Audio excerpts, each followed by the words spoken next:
This is the Spartan Body Mind Podcast. I'm your host, Seth Winterhalter. Today and this week on the podcast, we are going to talk about how you actually tackle a New Year's resolution. And it doesn't even have to be a New Year's resolution. It can be tackling anything in life. But January is right around the corner. New Year's resolutions, I'm sure, are going to be the topic of the day for the next 30 or so days. And so I want to help you plan and prepare. In fact, we are offering a specific program called the Spartan Program. If you're interested, you can go to thespartanprogram.com and check out the details. And this is really what we do specifically. What I'm going to lay out over the next 3 podcasts are the general big buckets of what we do in the Spartan Program.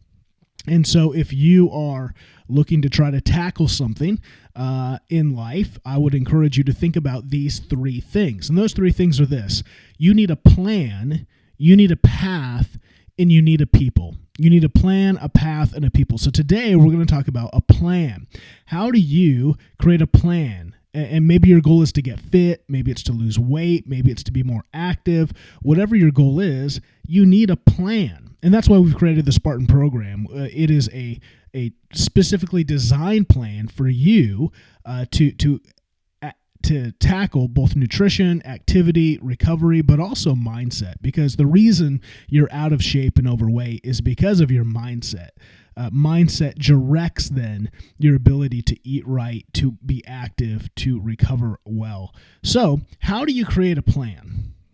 There are 3 things I want to talk about when it comes to creating a plan in our topic today. So a plan needs to first be written down. If you are not writing down your plan, if you're just going willy-nilly by whatever you think about, that is not going to produce effective results. You need to write down the plan. And the plan starts with some components that need to be specifically written down. Number 1, what is the big goal? So in the Spartan Program, it is a 90-day program. Why is it 90 days? Because it's proven that it takes 90 days, at least up to 90 days, to build a habit. And that's what we're trying to do, is build a habit. We're trying to build a lifestyle, how you eat, how you train, how you sleep, how you live. And so that lifestyle needs to be enforced. And so it's going to take, 90 days. And so what's the goal then? So one of the things I ask the participants is, what is your goal? What do you want to look like? What do you want to feel like? What do you want to think like at the end of 90 days? So we have some actual tangible targets that we are working for. And the more detailed you can make that goal, that big general goal you're going towards, and it doesn't have to be detailed, meaning specific, like what do you actually, like, well, I want to get fit. What does that mean? That will mean something different to 100 people if you polled them. What does fitness look like to you? What does it feel like to you? Let's flesh that out a little bit, because what you might want to look like might look extremely different from what someone else would determine as a pleasing aesthetic look. So what is your goal? That you start with the goal, write down the goal, and get as specific as you can about what that's going to look like when you reach that. Then write out the reverse engineered game plan, right? So here's the goal. How do I reverse engineer that back to today, and so that I can realistically see the steps? That's what reverse engineering means. It means you walk it back in gradual steps, so that then once you get back to today, the steps are there. They're not like 3 footsteps that, you got to pogo jump over. No, like they're actual steps that day by day, if I walk these 90 steps, I'm going to get to the goal at the end of that 90 days. That you reverse engineer to make sure that the goal is achievable.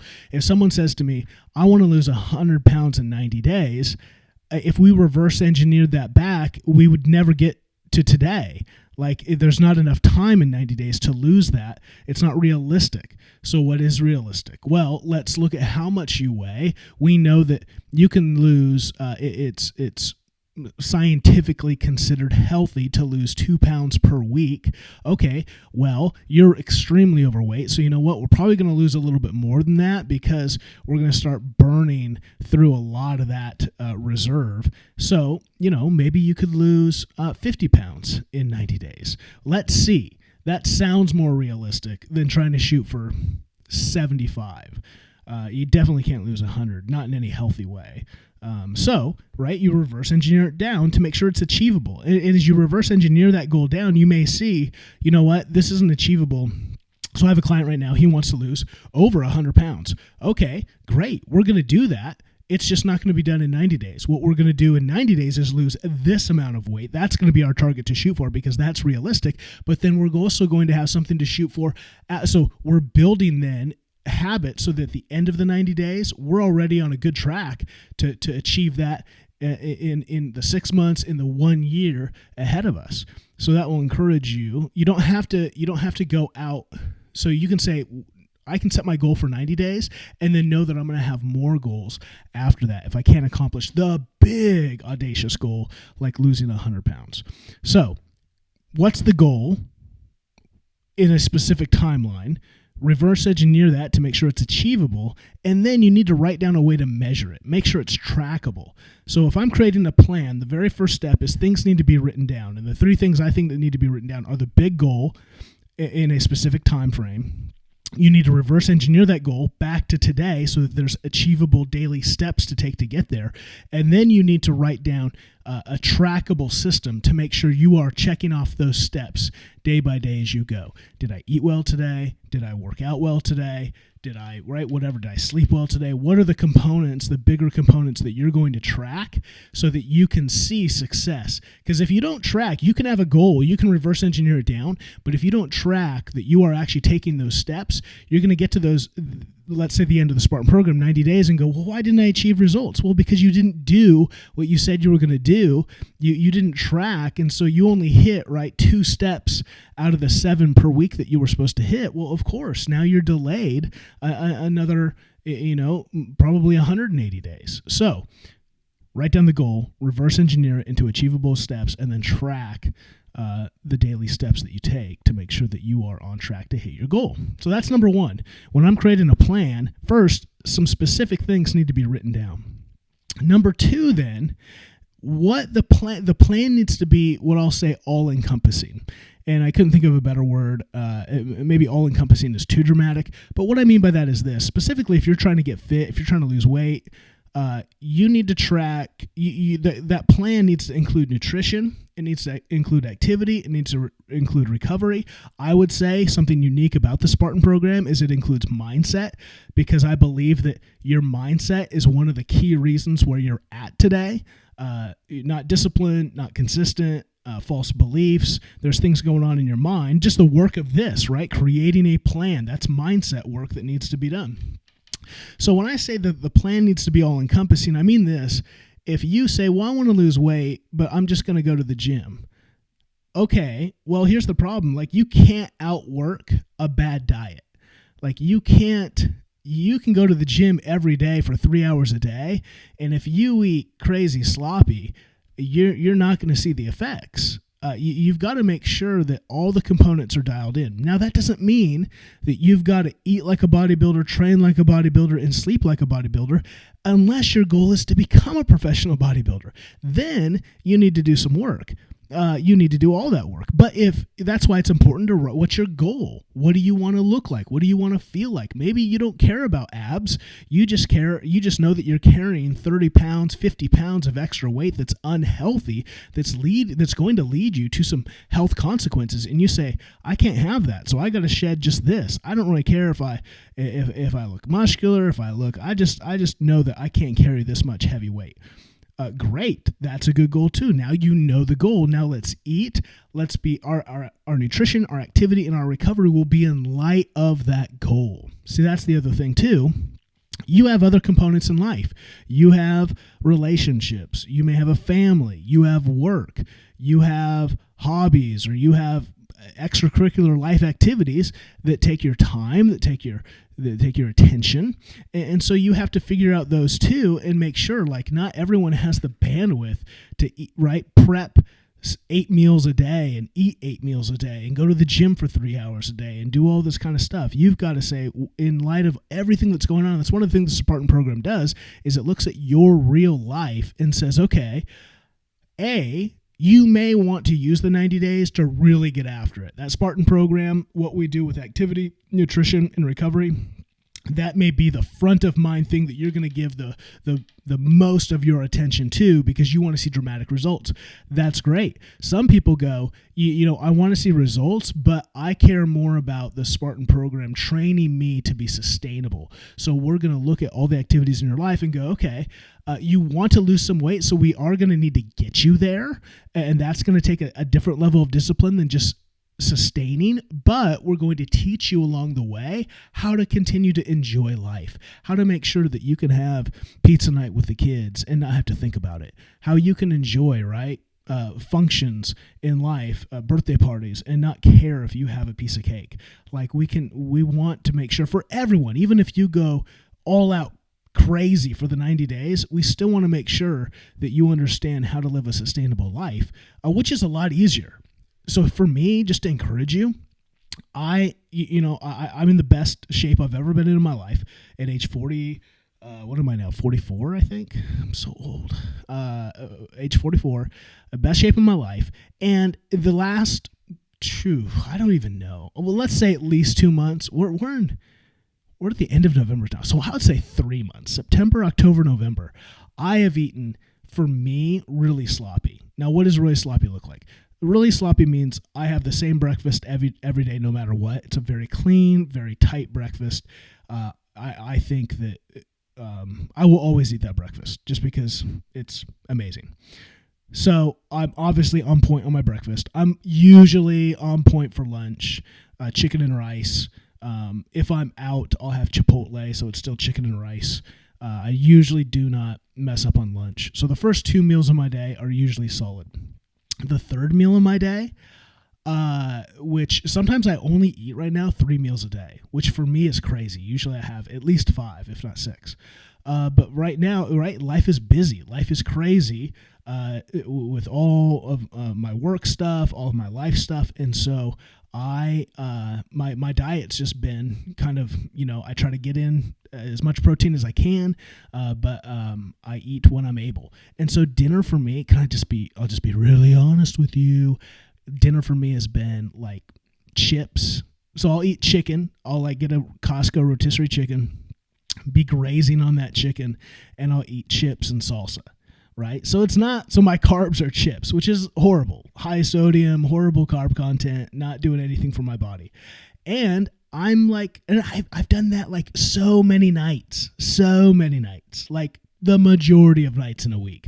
I will do that for dinner just because it's just easy. I don't have to think about it. It kind of for me, it's kind of an escape to have chips because chips are my ultimate downfall, crunchy and salty.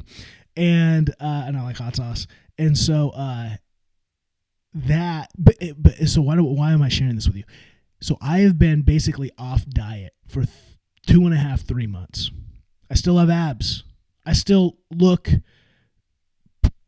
for the most people who would look at me, they would go, I'd give a lot for that body. That's pretty amazing.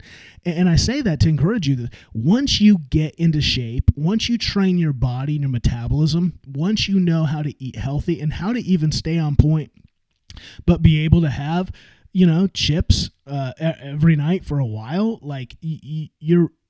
you just know so much more, and you know how to finesse it.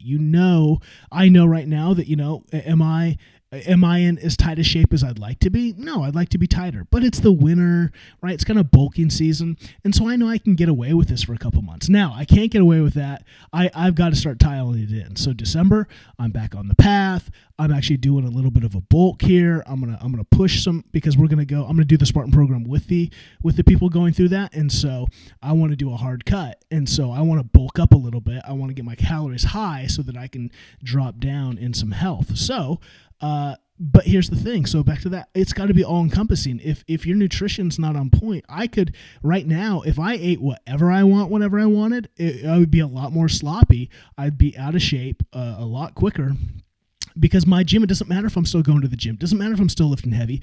I can't overcome that diet. You still have to have some control over the diet, right? If you just try to do nutrition, now you can lose weight with nutrition, but you're not going to build muscle sitting around.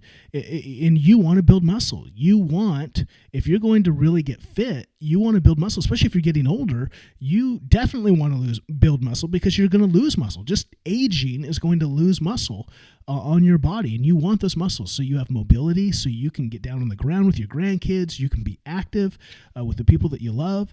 And so the plan needs to be written down. It needs to be all-encompassing, meaning make sure you're looking at all the components. Make sure you're not just looking at nutrition and activity, how you sleep. You're looking at work and stress. You're looking at, that's why kind of January is a nice time for New Year's resolutions, because January, we're picking back up. We're getting back into the swing of things. It's usually not as intense as, it's not in the work field, because we're coming out of December, which is kind of, everyone's on vacation and doing their thing. December starts to slow down. And so January's kind of picking back up a little bit. And so you're not in the heat of big projects or big pressures usually. So it gives you some time to focus on some things. Okay, so back to this. The plan needs to be written down. Number 2, all-encompassing, meaning make sure you look at all the facets of life that could derail the plan. Make sure you have a plan for those elements. And number 3, make sure that when you have the plan that there's some measurements, right? So like if you're losing weight, the temptation is to get on the scale every day. Here's what I would say with weekly measurements. Now, I said this in the very first thing, the things that need to be written down: the big goal, reverse engineer it to see the steps towards the goal, and then trackable. Make sure things are trackable so that you're checking off those steps as you take them. That's really what this means.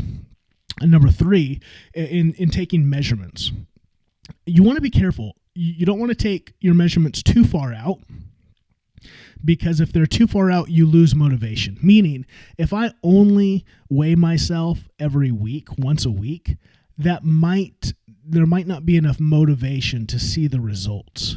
And if I only weigh myself once a week, there's a danger then of, if I'm off plan or the plan isn't working, I need to adjust the plan. If I haven't seen it for 7 days, that's kind of uninspiring.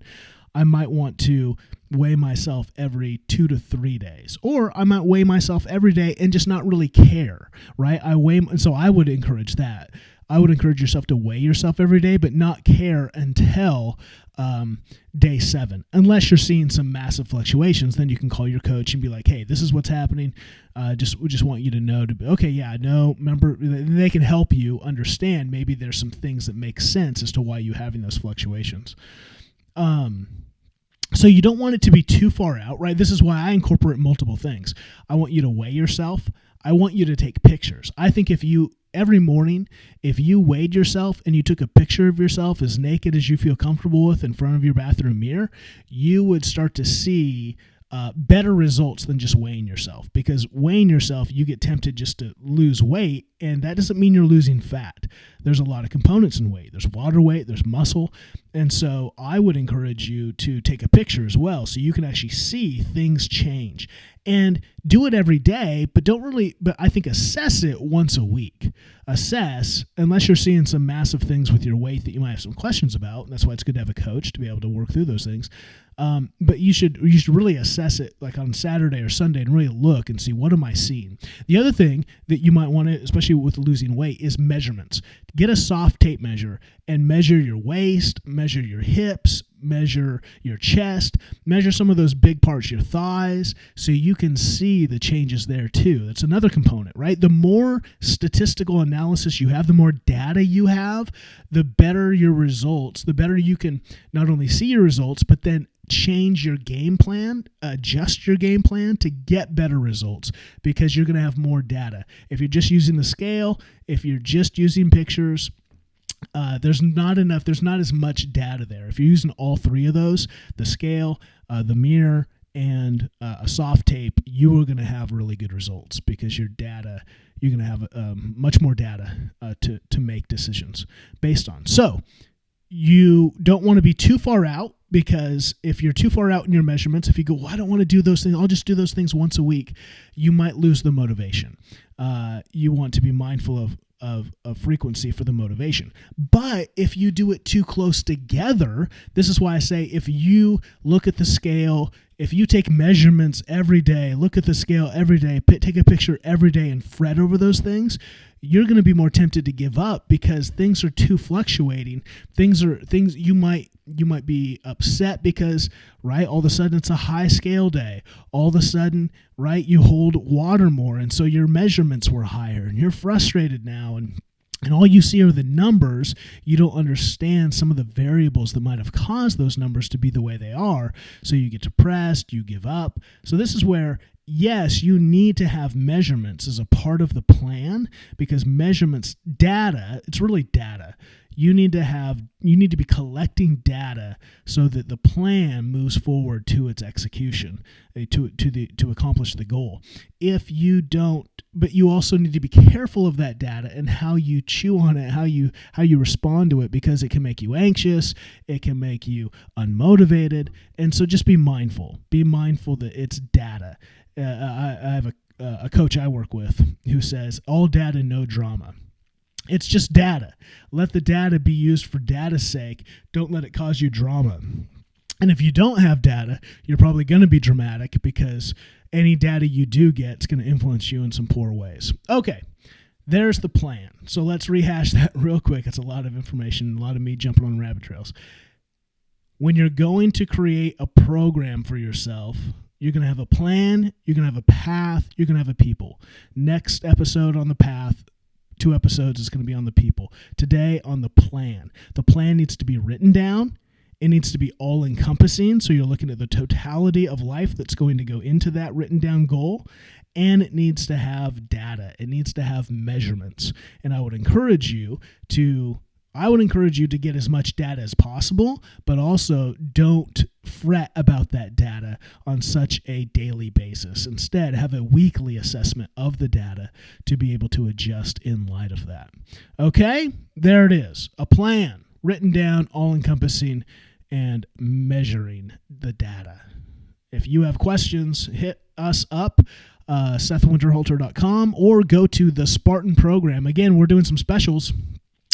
One of the big special we're doing now is that we take 5 guys every week into the program, and the people who join the program get December for free. So it encourages you to be a part as soon as possible, because you get to be a part of the group calls. You get to have an assessment, a one-on-one personal assessment for December, and to help you get ready for the program. And so the earlier you get in, the more content, the more benefits you get. So I want to encourage you, be a part of this program. It is life transformational. That's what we're in the business of. That's what I'm in the business of. I want to see specifically men transformed. And I think that physical fitness is a important part of that, but it's really the mentality. I want to transform your mind, and that is one of the things that's probably kept you out of shape, is that there's some things in the mind that we can work through. We can help you become more disciplined, become more focused, become more mission-driven in your life, and that's the benefit of this program. My aim is that the men who complete this program will, at the end of it, not only be fit, feel fit, think fit, they're going to see that now the way we tackled physical fitness, they can apply this same strategy to any component of life. They can create a mission, they can create key behaviors, they can create key achievable markers that are going to help them tackle anything they put their mind to. So, thespartanprogram.com, check us out. Until next time.